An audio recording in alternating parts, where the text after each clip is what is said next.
공무원 수험생 여러분, 그리고 경찰, 소방을 준비하는 수험생 여러분 안녕하세요. 상크이졌습니다. 이번 영상은 이제 육아를 같이 하면서 공무원, 경찰, 소방을 준비하는 만시생분들이 계시죠. 저도 이제 아기가 태어난 지 얼마 안 돼가지고 육아를 같이 병행 중인데, 제가 육아를 해보니까 정말 이제 대한민국의 부모님들 그리고 주부님들 정말 대단하신 것 같습니다. 특히 공무원, 경찰, 소방을 자신의 꿈을, 목표를 위해서 육아를 하면서 공부하는 게 정말 쉽지 않은데, 자신의 목표를 위해서 열심히 공부하시는 주부 수험생들도 정말 대단하신 것 같아요. 이번 영상은 그런 이제 주부 수험생분들을 위한 간단한 조언을 드릴게요. 제가 온라인으로 공무원, 경찰, 소방, 이제 주부 수험생분들을 학습 상담과 그리고 플래너 체크, 그리고 전과목 학습 상담 이런 거를 같이 도와드리고 있습니다. 근데 제가 느끼는 점은 뭐냐면, 이제 육아를 같이 병행하다 보니까 몇몇 수험생분들은 아무래도 조급해질 수밖에 없는 것 같아요. 집안일도 있고 그리고 가족 행사도 있고, 육아를 하면서 공무원을 준비하는 게 쉽지 않다는 거죠. 그러면 사람이 조급해지면 어쩔 수 없습니다. 불안해지고, 그러면 공부하는 과정을 막 극단적으로 막 줄이려고 하거나, 과감히 막 빼버리려고 하거나, 아니면 불안해지는 마음에 누군가는 그 고민으로 인해서 집중을 못하는 경우도 많더라고요. 그리고 또 가족 간의 관계도 있어서 육아를 소홀히 하기도 참 그렇고, 그리고 또 남편분하고 또 공부를 하면서 남편분이 그래도 수험 생활에 대해서 좀 이해가 있으시면은 그래도 많이 도와주거나 같이 협력해서 공부할 수 있는 여건을 제공할 텐데, 사실 그렇지 않은 경우도 많다는 거죠. 또 뭐 시댁이나 친정이나 가족 행사가 있을 수도 있고요. 그러면 그런 와중에 공부를 하는 거는 정말 쉽지 않은 것 같아요. 그리고 당연히 조급해질 수밖에 없죠. 그런데 그럴 때일수록 이제 주부 수험생분들은 한번 이런 걸 생각해 보시면 좋을 것 같아요. 우선 저는 생각했을 때 육아나 그리고 가족 어떤 관계, 뭐 가족 어떤 행사나 이런 거는 중요하다고 생각합니다. 만약에 전업 수험생이라면 반대로 말할 것 같아요. 철저하게 이기적으로 자신만 생각해서 합격할 수 있게 공부를 하라고 권하고 싶지만, 이제 주부 수험생분들은 가족과의 관계를 유지하는 것도 저는 중요하다고 생각합니다. 만약에 예를 들어서 육아를 제대로 신경을 안 쓰는 거예요. 그리고 나중에 시험이 끝나고 나서 합격을 하든 불합격을 하든 육아를 제대로 못하면은 후회가 될 것 같아요. 미안하기도 하고요. 아기에게.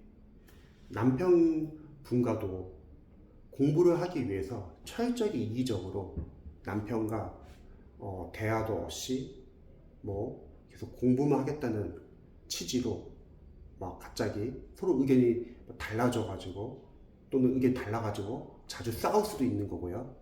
그나마 합격하면 그나마 나아요. 근데 합격이 안 되면 관계는 더욱더 안 좋아지고 신뢰도 잃게 된다는 거죠. 그래서 가족 행사나 남편분과의 어떠한 이런 대화, 그리고 육아, 이런 건 다 중요합니다. 그래서 주부 선생님들은 저는 조급하게 공부하지 않았으면 좋겠습니다. 그래도 공부가 최우선이고 합격이 중요하기 때문에 철저하게 자신만 생각하고 공부에 몰두해야 되는 거 아니냐. 근데 그거는 어디까지나 합격했을 때 괜찮은 문제죠. 근데 합격이 안 되면은, 혹시 떨어지면은 더욱더 관계는 그로 인해서 악화될 수 있는 것 같습니다. 차라리 이렇게 보면 어떨까요? 일단 육아 그리고 집안일 그런 거는 하세요. 대신에 낳는 시간이 있단 말이죠. 물론 낳는 시간은 많지는 않겠지만 그 시간 내에서 우선 단계별로 조급해하지 말고 우선순위 두셔가지고 선택과 집중해서 꾸준히 공부하는 겁니다. 근데 그렇게 공부하면은 너무 공부 시간이 너무 줄어서 수험 기간이 오래 걸리지 않냐? 그렇죠. 뭐 오래 걸릴 수도 있죠. 근데 좀 오래 걸리더라도 합격하면 되는 거잖아요. 그런데 제가 말한 대로 하지 않고 조급해 하잖아요. 문제가 뭐냐면요. 중간에 포기를 합니다. 공부와 그리고 이런 육아가 병행하기가 쉽지 않고 힘드니까 중간에 많은 분들이 포기를 합니다. 근데 제가 그럼에도 불구하고 이렇게 말하는 이유는 그럼에도 불구하고 합격하신 분들이 계시기 때문에 알려드리는 겁니다. 그래서 만약에 본인이 공무원의 뜻이 있어요. 그리고 만약 공무원을 하고 싶어요. 그러면 가정 일과 그리고 육아를 같이 하시되 조급해하지는 마시고 있는 시간에서 공부를 하세요. 단 꾸준히만 해주세요. 양은 적더라도. 그래서 1년이 걸리든 2년이 걸리든 살짝 늦게 합격을 해도 어쨌든 최종 합격을 하면 되는 겁니다. 제 주위에 그렇게 해서 합격하신 분들이 많이 계시거든요. 한번 잘 생각해 보면 좋을 것 같아요.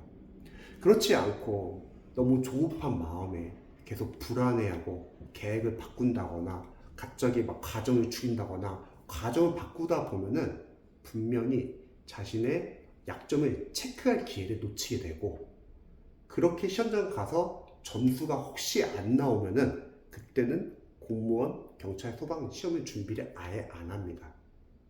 하지만 좀 느리더라도 단계별로 공부해가지고 실력이 쌓이잖아요. 근데 잘 안 됐어요. 그래도 가능성을 보잖아요. 그러면 좀 더 하면 되겠네. 그래서 포기하지 않고 공부를 합니다. 제가 요즘에 카톡에 이제 학생들 프로필이 가끔씩 떠요. 그런데 특히 여경 합격생분들, 여경이 참 어렵거든요. 왜냐면 여경은 많이 붙지 않기 때문에. 근데 와, 2년 3년 지나고 나서 제복 입고 합격하신 분들 막 보이거든요. 연락도 하는 거죠. 진짜 합격해서 너무 축하드린다고. 공무원을 합격하시는 분들이 대다수가 말하는 게 있습니다. 포기하지 않으면 합격할 수 있다. 물론 포기는 중간에 할 수 있죠. 본인과 안 맞아서 포기도 할 수 있고요. 하지만 포기를 안 하기 위해서는 꾸준히 공부하는 게 중요하고, 그러기 위해서는 너무 무리한 계획을 세우시면 안 됩니다. 그래서 육아를 병행 중이신 우리 주부 수험생분들은 너무 조급한 마음에 무리한 계획을 세우지 말고 일단 좀 오래 걸리더라도 차근차근 꾸준하게 공부하자. 살짝 수험 기간이 좀 늘어난다 하더라도 어차피 최종 합격을 하면 되는 거잖아요. 그래서 한번 이런 식으로 방향을 정해보고 공부를 하시면 좋을 것 같습니다. 아마 누군가는 또 지금 이 순간에서도 힘들어하면서 공부하시는 분이 많이 계실 거예요. 제 영상이 그래도 도움이 되셨으면 좋겠네요.